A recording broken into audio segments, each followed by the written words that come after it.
Namam Vishnupadaya Goraprestaya Bhutale Srimad Bhakti Pramodaya Purigo Swamiti Namine. Namam Vishnupadaya Krishna Pestaya Bhutale Srimate Bhakti Vedanta Swamiti Namine. Namam Vishnupadaya Krishna Pestaya Bhutale Srimate Bhakti Daita Madhava Goswamiti Namine. Namam Vishnupadaya Krishna Pestaya Bhutale Srimate Bhakti Lautraka Shiladev Goswamiti Namine. Namam Vishnupadaya Krishna Pestaya Bhutale Srimate Bhakti Siddhanta Sarasvati Namine. Jai Shri Brahmadeva Sarasvat Sampadaya Ki Jai. Tu veux la retraduire? Ok. Oh, vos deux guirlandes. Okay.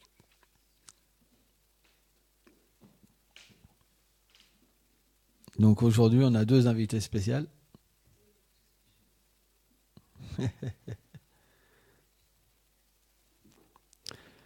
Comme quoi, il suffit de s'associer un petit peu pour trouver que la dinette et les poupées, hein, c'est pas substantiel. On a tous joué à la dinette et tout ça, et puis on a délaissé. Hein. Pourquoi? Parce que on cherche véritablement quelque chose qui puisse nous procurer une plus grande satisfaction. C'est vrai, hein? Sans ça, on aurait continué à jouer. Pourquoi on a arrêté à jouer? C'est que graduellement, on trouvait du goût supérieur dans une autre dimension. Parce que les sens s'éveillent à différents rasas avec les objets des sens. Et quand on est petit, on n'a pas beaucoup les objets des sens, les sens ne sont pas encore complètement développés. Et surtout, la concupiscence n'est pas manifestée. Quand la concupiscence se manifeste, alors naturellement, on a envie de plus de plaisir, on a envie d'être le centre des êtres, mais d'une manière différente. Quand on est enfant, c'est la même chose, mais quand on est adolescent, ça grandit. Ça devient comme une fleur qui s'épanouit complètement. De la même manière, la beauté de Krishna, quand Krishna dans ces Boma Lila, quand Krishna vient dans un univers, sur la planète Terre, c'est la même chose. Bien sûr, le Seigneur, quand il n'est pas comme nous avec du sang, hein, du placenta sur.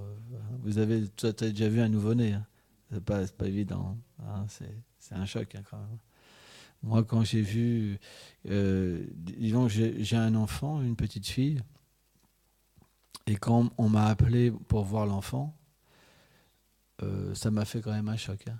C'est tout petit, il n'était pas nettoyé, on me l'a donné dans un sac, dans un papier, comme ça.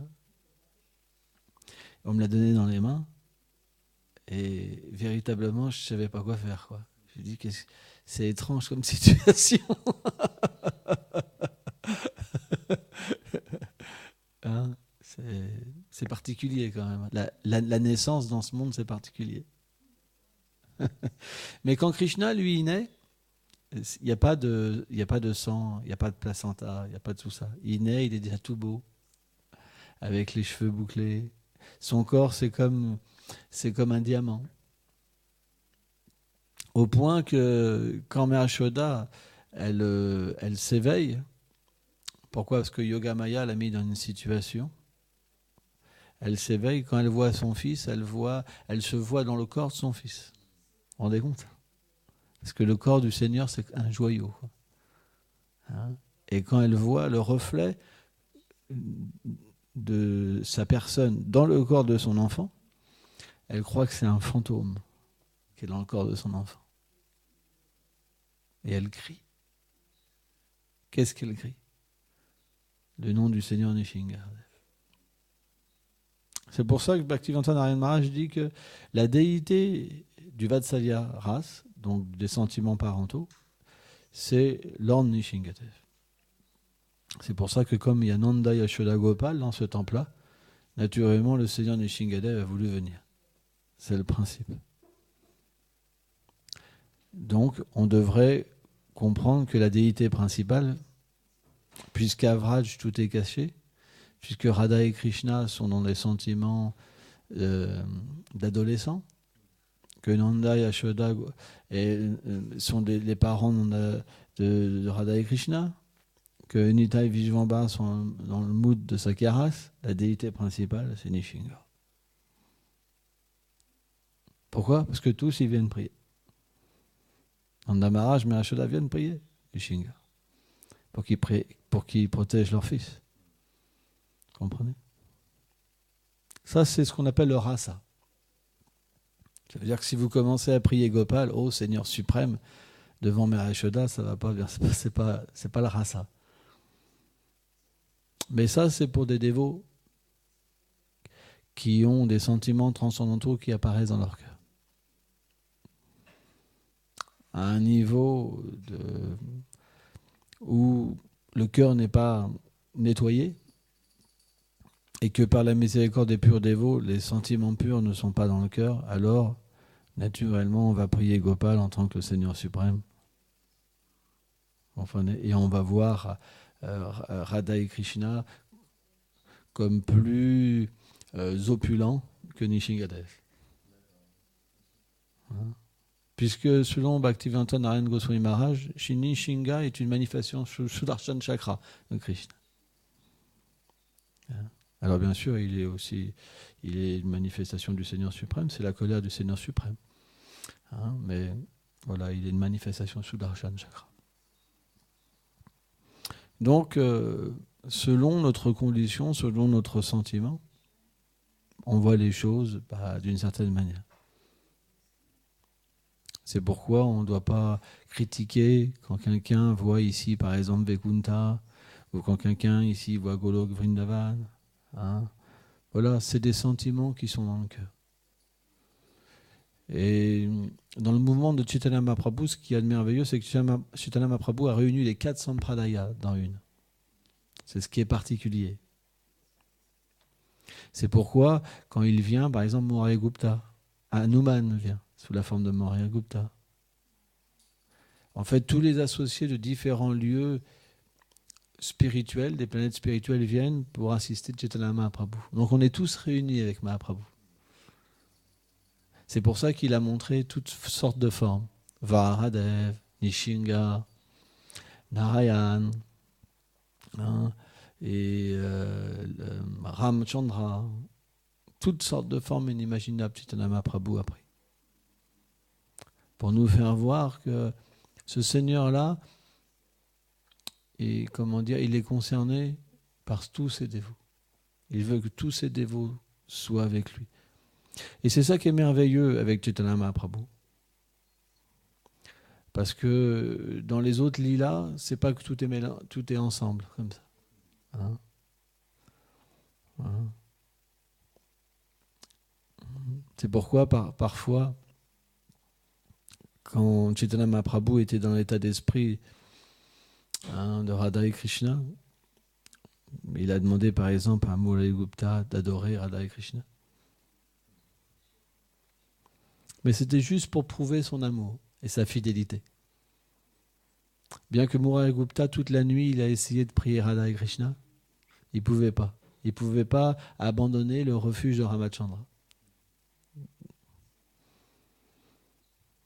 Toute la nuit, il a pleuré. Il a essayé. Toute la nuit, il a essayé. Et en fait, le matin, il est arrivé au pied de Chaitanya Mahaprabhu en pleurant, en s'abandonnant à lui et en lui avouant qu'il n'a pas pu suivre son ordre. Parce qu'il avait donné son cœur, sa vie à Raghunath, Seigneur Ramachandra. Jai Shinita Vishvambara Shinanda Yashoda Gopal Jushan Jyokeche.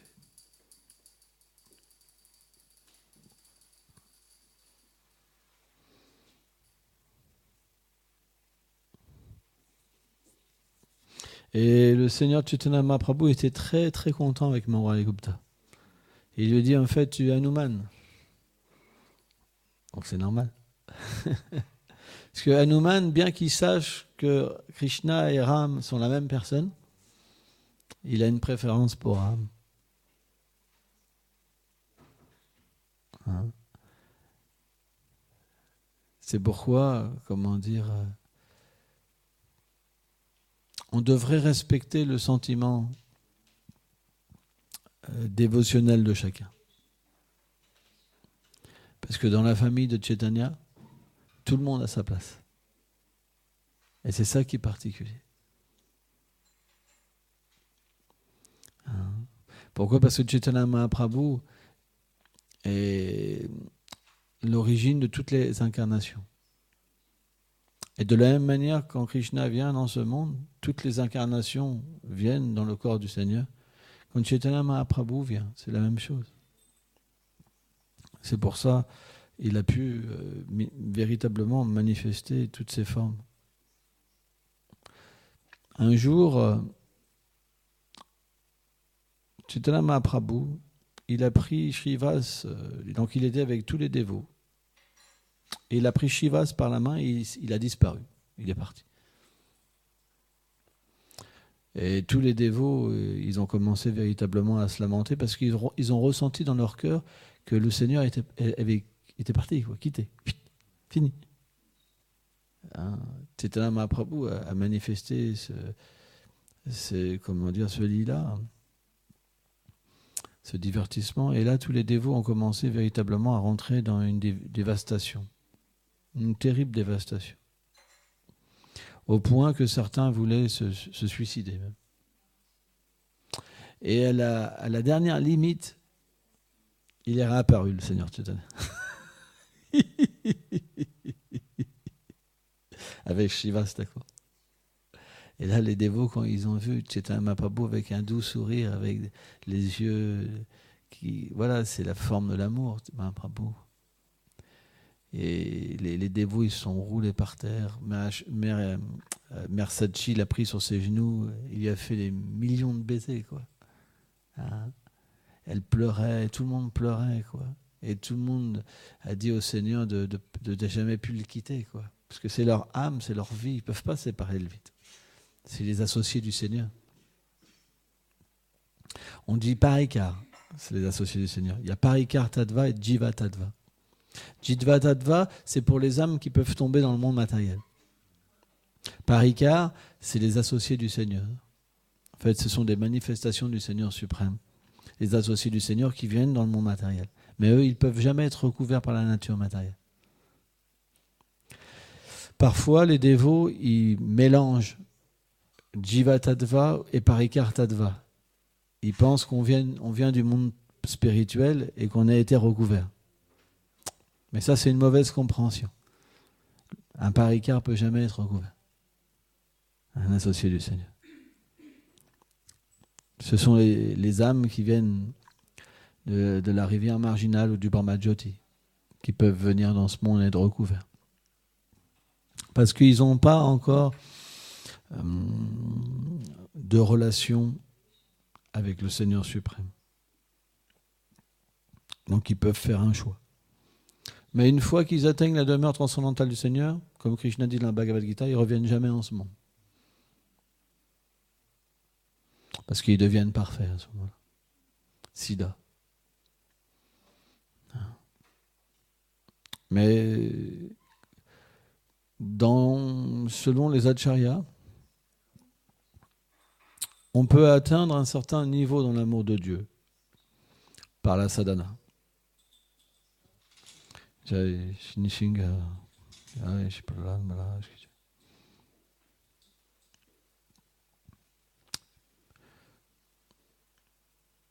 Il s'accorde pour dire prem, le premier niveau de l'amour de Dieu.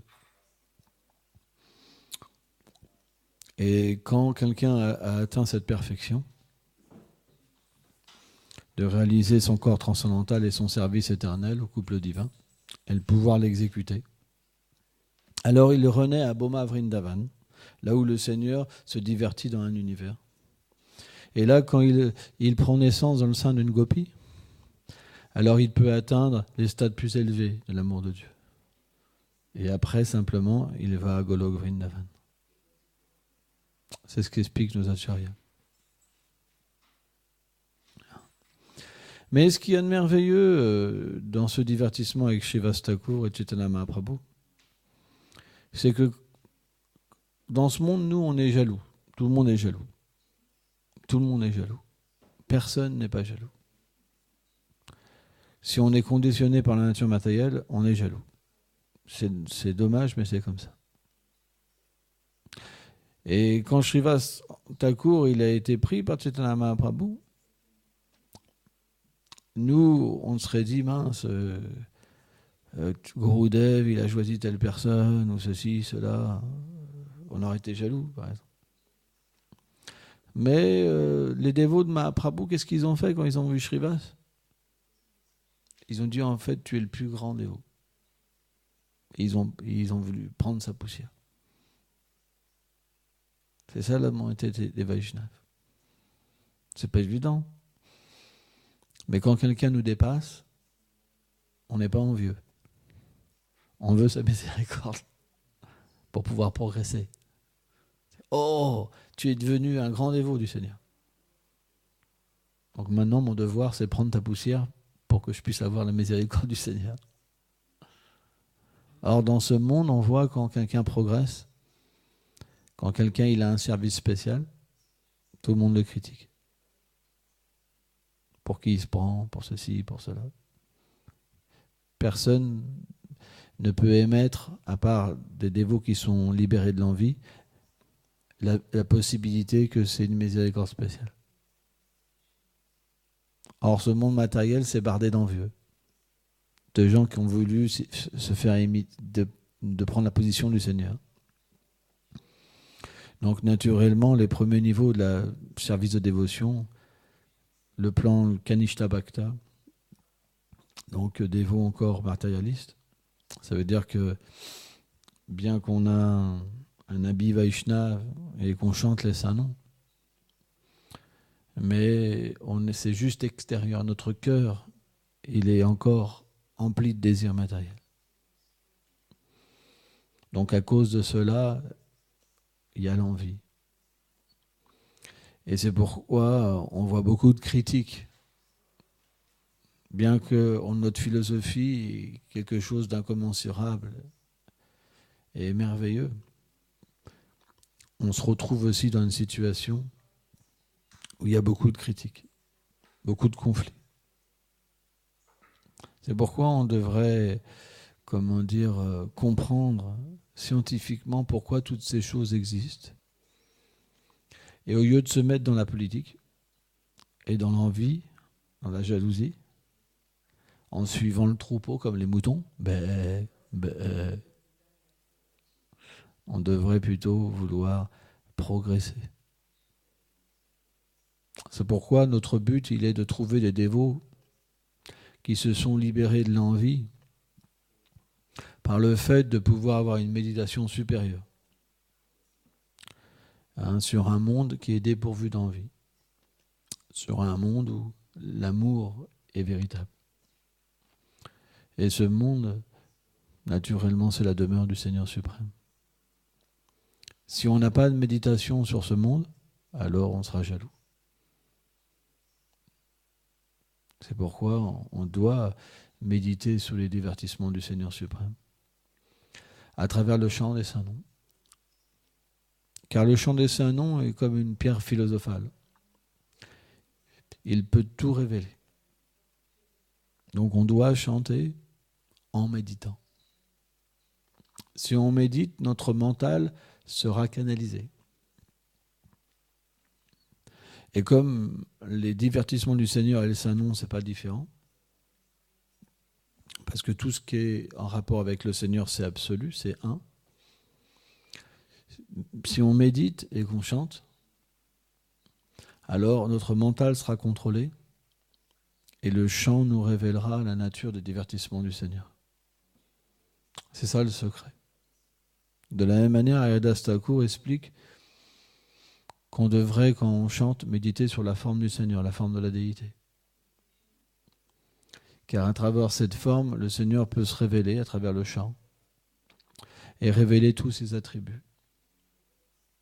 Or, celui qui rentre en contact avec le nom, la forme, les attributs et les divertissements, alors il devient libéré de l'envie.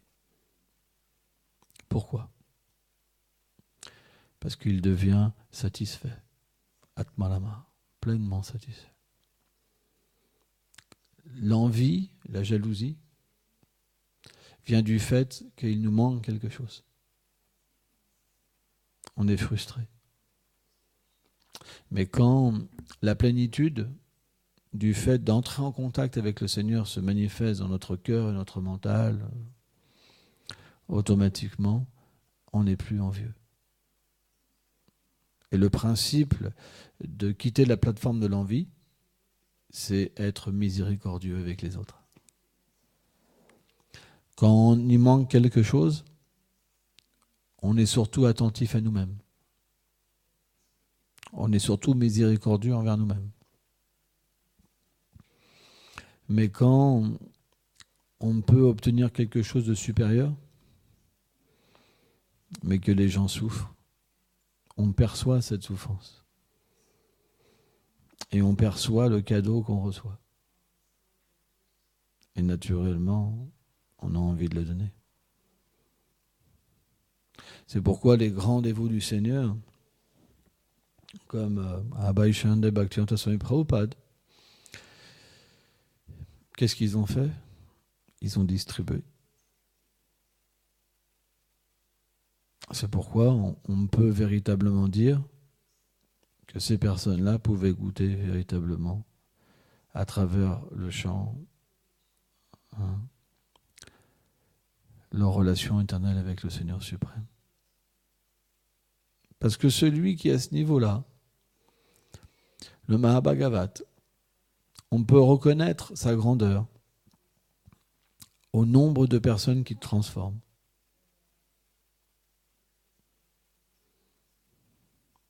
Mais qu'est-ce qu'on parle comme transformation ? C'est pas simplement des gens habillés avec un tilak et qui sautent. On parle d'une transformation de cœur, véritablement. Que ses disciples atteignent l'amour de Dieu et deviennent eux-mêmes des Mahabhagavat.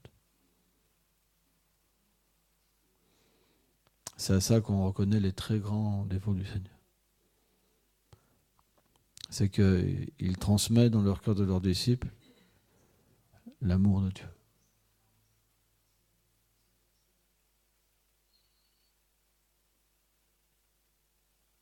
Si quelqu'un n'a pas l'amour dans son cœur, qu'est-ce qu'il va le transmettre ? Les règles du service de dévotion, par exemple. Donc bien sûr, comme les règles du service de dévotion ne sont pas différentes du Seigneur suprême, il y a un goût.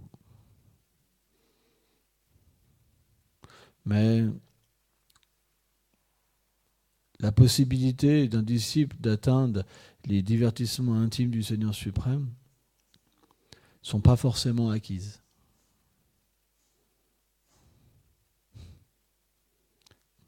Pourquoi pas forcément ? Ça dépend des vies passées. Si quelqu'un était déjà très élevé dans la bhakti, il atteindra de toute façon. Mais ceux qui étaient moins élevés dans leur vie passée ou qui commencent dans cette vie, ils ne pourront pas être introduits dans l'intimité du Seigneur suprême. Alors bien sûr, Krishna dit Bahunam Jamante, c'est difficile en une vie d'atteindre tout ça. Vous comprenez ? C'est pourquoi parfois, bien que des grandes âmes sont disponibles pour prendre des refuges, dû à un manque de sukriti des vies passées, alors on peut prendre refuge de personnes moins avancées spirituellement.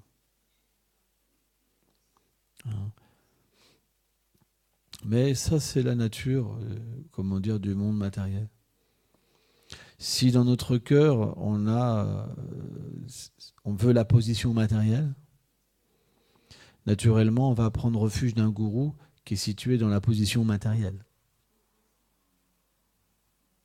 qui veut être le gourou du monde, le plus merveilleux. Et là, vous voyez dans une telle sangha, association de dévots, beaucoup de conflits pour l'honneur. Tout le monde veut être un grand dévot. Mais là où il y a un Mahābhāgavāt, automatiquement, tout le monde veut devenir humble. Pas pour être situé sur une plateforme de fausse humilité. Mais véritablement, les disciples versent des larmes parce qu'ils voient qu'ils se trompent. Ils peuvent, grâce à une bonne association, qui est un pur dévot du Seigneur, comprendre qu'ils se trompent et progresser. C'est pourquoi, comment dire, le refuge et la qualité du refuge est important.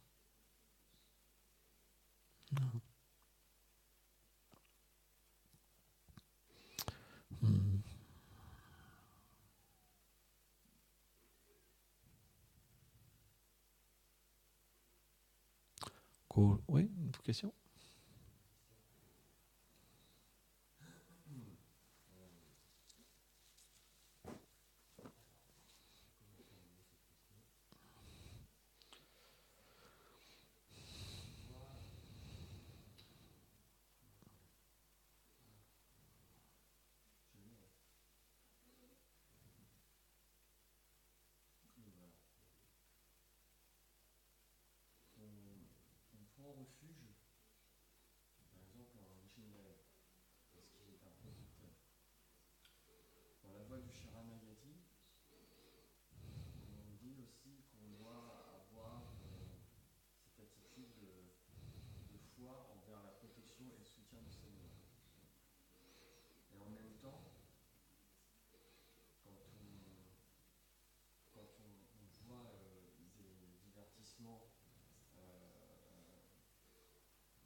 En fait, le Sharanagati, selon Bhakti-Rashaka Shudev Goswami Maharaj, c'est le halo de Srimati Radharani. C'est l'effulgence de Srimati Radharani.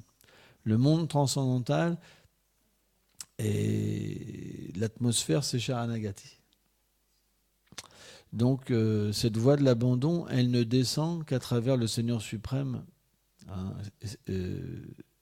ses dévots. Le Seigneur suprême en tant que Mahaprabhu, pour ce qui vient enseigner cette voie de l'abandon, mais à travers aussi ses purs dévots. C'est un sentiment qui n'existe pas dans le monde matériel. Or, Srila Bhaktivinoda Thakur, il explique que le Seigneur n'entend que les prières d'une personne qui a ce Sharanagati dans son cœur. Donc, quand le Seigneur Nishingadev vient, par exemple, il avait déjà donné la protection à Prahlad Maharaj. Hiranyakashipu, il a essayé par tous les moyens, à travers ses associés, de tuer Prahlad.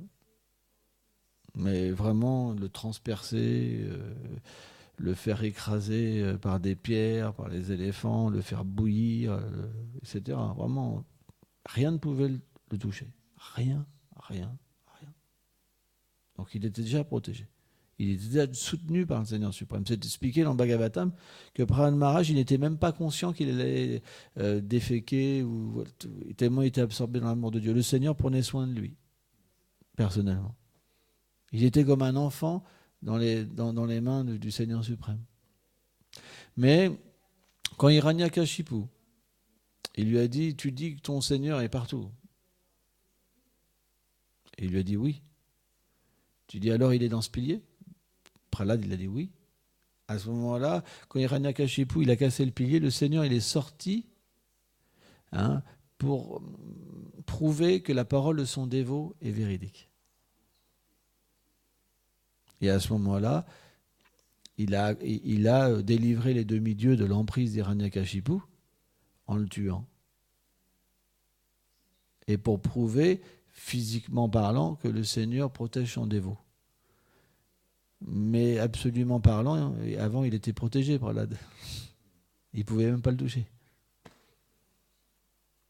Donc Prahlad vivait déjà dans le Sharanagati. Parce qu'il dépendait du Seigneur suprême pour sa protection, à un tel point qu'il était dépourvu de peur et d'anxiété.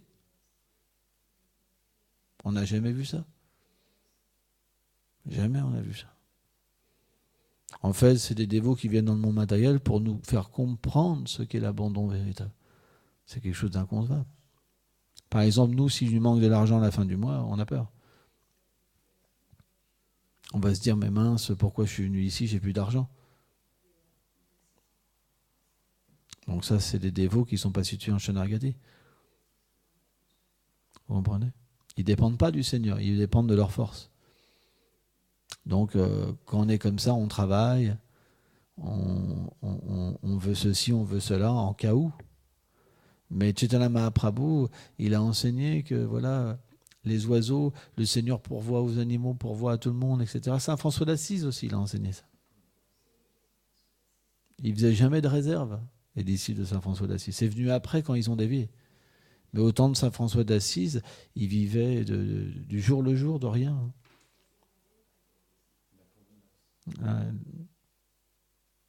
Au point que Clarisse, sa disciple, qui a fait Saint-Clair, qui a fait les Clarisses, l'ordre des Clarisses, quand elle était au temps de... Donc elle était encore sur la terre, il mendiait même pas. Simplement, au moment de mourir, il sonnait la cloche pour avertir, pour appeler la miséricorde du Seigneur, pour que le Seigneur vienne à leur rescousse. Donc c'est le Sharanagati. C'est la base d'un dévot du Seigneur. C'est qu'il ne compte pas sur sa force personnelle pour vivre, mais il dépend du Seigneur suprême, comme un oiseau. Un oiseau, Bhaktivedanta Swami Prabhupada, il explique, quand il y a de la nourriture, il prend juste pour lui et il laisse. Mais l'être humain, qu'est-ce qu'il fait ? Il prend tout, parce qu'il a peur. Parce qu'il ne pense pas que la nourriture pourrait être donnée le lendemain. C'est pour ça que les gens matérialistes, qu'est-ce qu'ils font ? Ils travaillent pour vivre et ils vivent pour travailler. Ils n'ont pas le temps pour l'abandon. Ils n'ont pas le temps pour Dieu. Alors qu'un dévot du Seigneur, lui, il ne travaille pas. Il dépend du Seigneur suprême. Ce n'est pas du travail. C'est qu'il dépend de la miséricorde, pas de sa force. Bien qu'il puisse travailler, mais il ne travaille pas.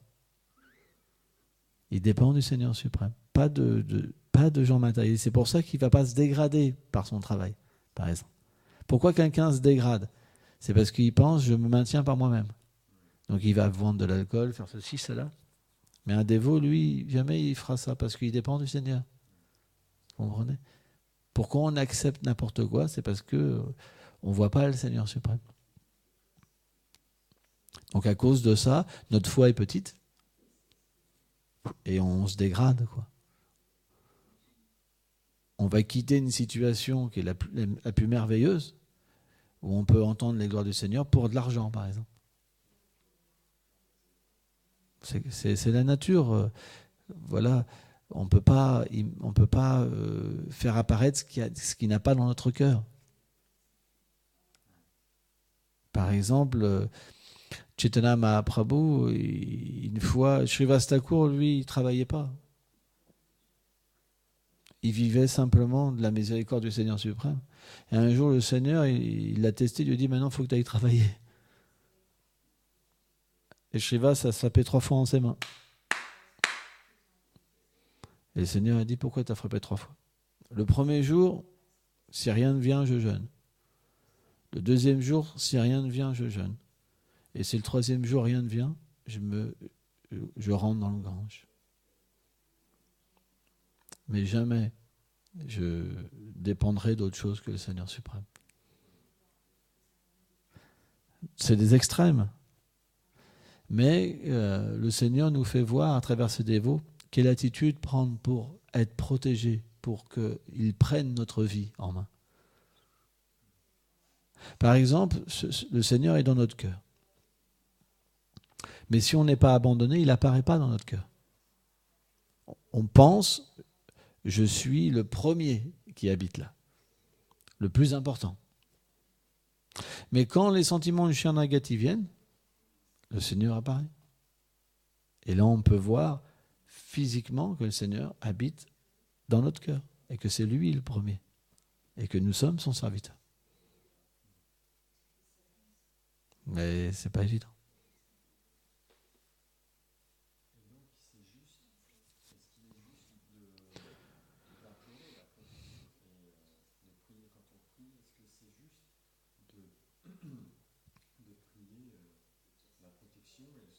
Oui, bien sûr. En fait, dans un premier temps, un pur dévot, lui, ne demande rien parce qu'il voit le Seigneur partout. Mais quelqu'un qui n'est pas à ce niveau-là, il doit prier pour la protection, bien sûr, du Seigneur suprême. Mais on doit surtout prier pour devenir le serviteur du serviteur. Et que ces sentiments, à travers les purs dévots, viennent dans notre cœur. Et le Seigneur, alors, fera les arrangements pour que ça vienne.